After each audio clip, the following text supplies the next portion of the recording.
Now, let me go to Betty. Betty is calling us from Oregon. Hey, Betty. Good morning. First of all, thank you very much for all that you do for us. And I had a question, two things.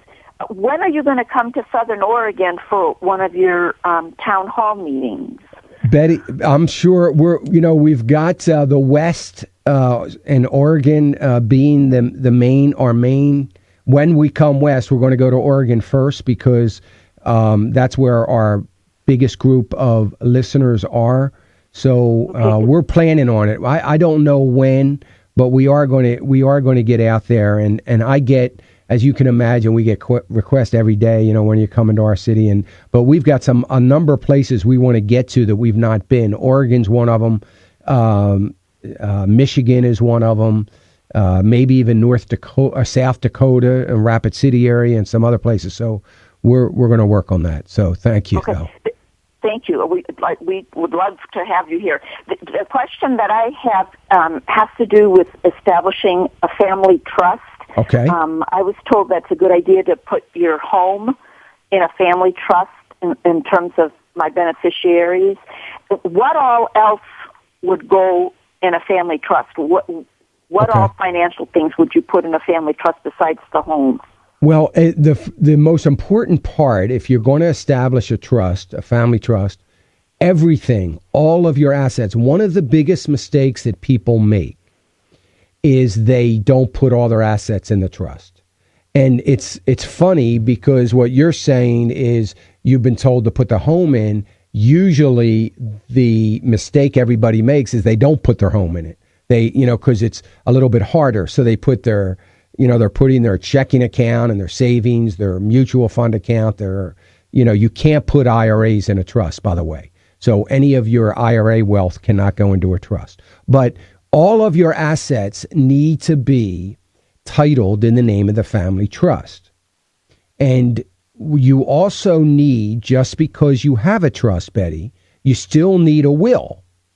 Now, the will is going to be different than the will you have now, because the will is going to be what is called a pour-over will, meaning that any asset outside the trust gets poured over into the trust and is considered to be a part of the trust.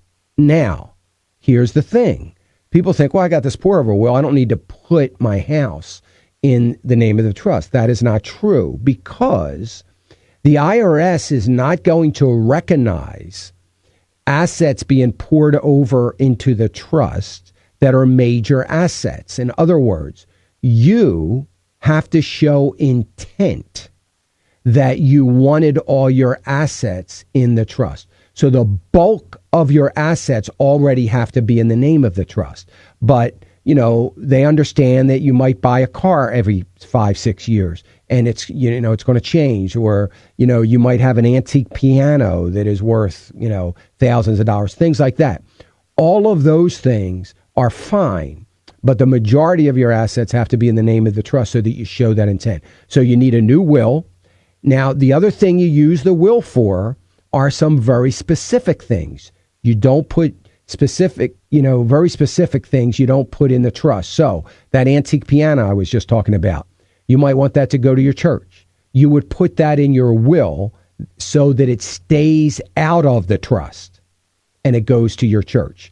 Maybe you have a painting that a niece or nephew or cousin or somebody wanted. You can put that in your will. So very specific personal things you would still put in your will, but it's a pour-over will, and it should be very simple and basically say that my assets pour over. So, yes, your house, your checking account, your savings account, your investment accounts, your other land or properties that you might own, any kind of, if you have stock certificates and those kinds of things, everything should be titled in the name of the trust for the trust to have an impact, to be able to save some tax dollars, and to be able to be easily settled upon the death of the trustees. Okay. All right. Thank you very much. You're welcome, Betty. Thank you for that call. That's a great, great question.